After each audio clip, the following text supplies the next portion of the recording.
Hey guys, this is Vivek Nerotra and a very important topic. Do trainers and coaches need certificates? So let me answer the question by saying that if when it comes to increasing your knowledge, your domain expertise, probably yes.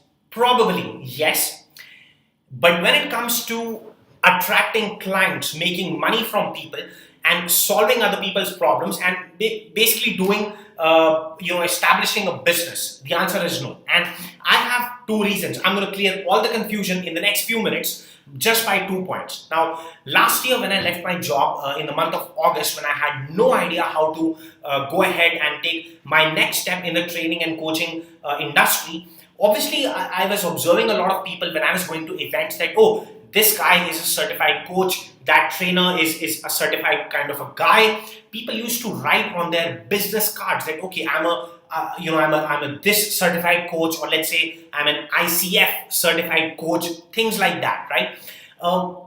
And then one side of the coaching and training industry was like this. The other side of the coaching and training industry, which talked about a lot of people like Tony Robbins, like Les Brown, and the people who have been in the coaching and training industry, like Jim Rohn, like Zig Ziglar. I observed that the people who were hugely famous, hugely successful, had no certificates. And this made me more curious about how to become successful in this industry of trainers and coaches. Whether, like, do I need certificates, or if not, why not? And if I don't have a certificate, if I don't have a stamp which says that I'm a good guy, how to become successful in this industry? And that's when, after doing a lot of research, after talking to a lot of people, after observing a lot of people in this industry, successful people, not talking about the people who are not making money, but the successful people in this industry, when I observed them, the reality came to my eyes, and it just simply blew my mind, right? I realized that the coaching and training industry is separate from the other industries that we have. Now, let me give you an example. If a doctor, so the more qualifications a doctor has, the more your trust on that doctor builds up. So, I mean, do you trust a nurse, or do you trust a doctor? Obviously a doctor, because he has an MBBS, he has an MD. Similarly, let's talk about lawyers. I used to watch this TV series known as Suits, and I observed that, in the US and also in India, people wear it like a chip on their shoulder. That, oh, I'm a Harvard, I'm a Harvard law graduate. And in India, people say that, oh, I'm an engineer from IIT. So it's a chip on their shoulder when they say that, okay, I have this brand, I'm associated with this brand. Okay, a lot of examples will come to your mind as I'm talking about these things. Coaching and training industry, whereas, it's completely opposite, because there is no central authority. First of all, there's no central authority which can certify that, okay, this guy is a good coach, right? Even if there are authorities and companies and famous organizations, they are not famous amongst the people. Okay, for example, I was talking to somebody who said that, okay, I'm an ICF certified coach, and in my mind I went like, who cares? 99% of the people, in fact 99.99999% of the people who are your target market, I'm not talking about your colleagues who are coaches and trainers, I'm talking about your target customers, where your money, your income, your paycheck is going to come from.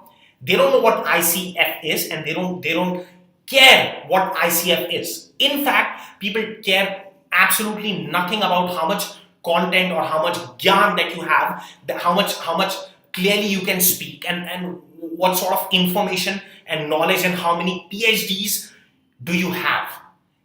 In this industry of trainers and coaches and speakers and consultants, my friends, the only thing that matters is, do people know you, like you, trust you enough to see you as their coach, to see you as their problem solver, to see you as their leaders, to see you as their leader.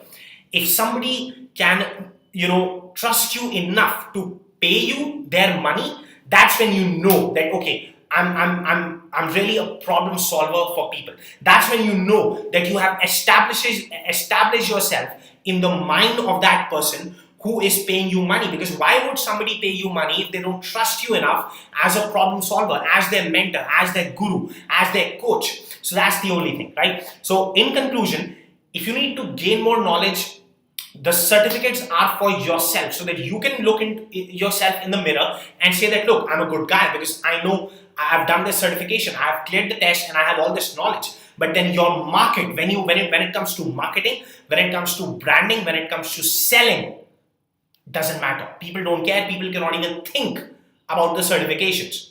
The way to go about establishing, like and trust in people's mind to that extent that they want to pay you their money is accomplished by effective branding, is accomplished by effective marketing, is established by your ability to sell who you are, to sell your services. And if that is one area, if that is one challenge where you need some help, feel free to reach out to me. Click the link below. We can schedule a call. We can get on a call and figure out how we can take your business forward. Because I know for a fact that in India right now, the most favorite hobby that people have is giving gyan to other people, is giving content, is teaching people, educating people.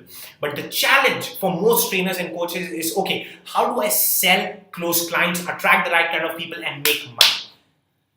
Feel free to reach out to me, and I wish you all the best and many blessings.